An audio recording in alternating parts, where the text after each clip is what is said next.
जंगल के अंदर कमजोर को कोई तहफ़्फ़ुज़ नहीं मिलता, जो ताकतवर होता है बस उसका राज है। तो इंसानी माशरों के अंदर, जिस तरह मैं आपको बार बार ये चाहता हूँ आपके ज़हनों में चला जाए कि अल्लाह के सारे पैगम्बरों का असल मिशन ही इंसाफ था। और फिर से बता दूं, इंसाफ आज़ाद करता है इंसानों को, ताकतवर से उसकी जब तहफ़्फ़ुज़ देता है तो इंसान आज़ाद हो जाते हैं, और आज़ाद इंसान की परवाज़ ऊपर जाती है, और अमन, इंसाफ और आज़ाद माशरे खुशहाल होते हैं। हमारा मसला ये है कि इंसाफ नहीं है, तो ये मेरी स्ट्रगल चली थी।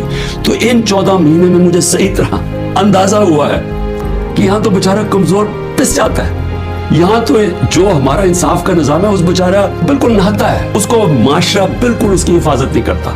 मैं अपनी पार्टी को भी कहता हूँ कि जो हमारे से गुजर रही है, हमारे घरों में घुस घुस के, रिश्तेदारों के घुस, बच्चों को उठा के ले जाते हैं, औरतों को घर लूट लिए, घर तोड़ दिए हैं, बिजनेसेस बंद कर दिए हैं, तो ये जो हमारे से हो रहा है ये सारे कमजोर तबके से होता है पाकिस्तान में, जब वो ताकतवर के सामने उसका टाकरा होता है। मेरा जो आज अज़म है वो और स्ट्रांग हुआ, और मजबूत हुआ है कि ये जहाद है इंसाफ की।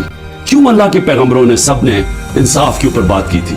क्योंकि ये इंसानों को आज़ाद करता है। हमारे लोग गुलाम हैं, हकीकी आज़ादी इसलिए है। जो भी ये लोग लगे हुए करने, मैं सिर्फ उनको एक पैगाम देना चाहता हूँ कि इस मुल्क का सोचें, इसको तबाह ना करें। ये जो आप करने जा रहे हैं कि सबसे बड़ी पार्टी जो अक्सरियत पब्लिक जिसके साथ खड़ी है, इसको, इमरान खान को ख़त्म करते करते मुल्क की जमहूरियत, मुल्क की आज़ादी, मुल्क के इदारे, मुल्क का आइन, इस सब को आप ख़त्म करते जा रहे हैं, और इससे कौमें बचती नहीं है। ख़ास तौर पे जो अखलाकियात ख़त्म कर रहे हैं। ये बड़ी ख्वाब है पाकिस्तान की। इसके लिए बहुत बड़े जहन थे इलामा इकबाल, किस तरह की स्ट्रगल की, वो बहुत ही बड़े लीडर थे, कायदे आज़म। सारे हमारे बड़े कहते थे कितने खुशकिस्मत हो, आज़ाद मुल्क में पैदा हो। और ये हमें बदतरीन गुलामी की तरफ जो लेके जाया जा रहा है, ना कोई इंसानियत रहेगी, ना कोई हुकूक है, जो मर्जी चाहे करें, कोई कानून तोड़े, चोरों को ऊपर बैठा दो। मैं अभी भी कह रहा हूँ कि ये जो मुल्क है ये बड़ी ख्वाब का नाम है, और हम सबको, सारों को, मैं सबको कह रहा हूँ कि हमें इसके लिए जद्दोजहद करनी पड़ेगी।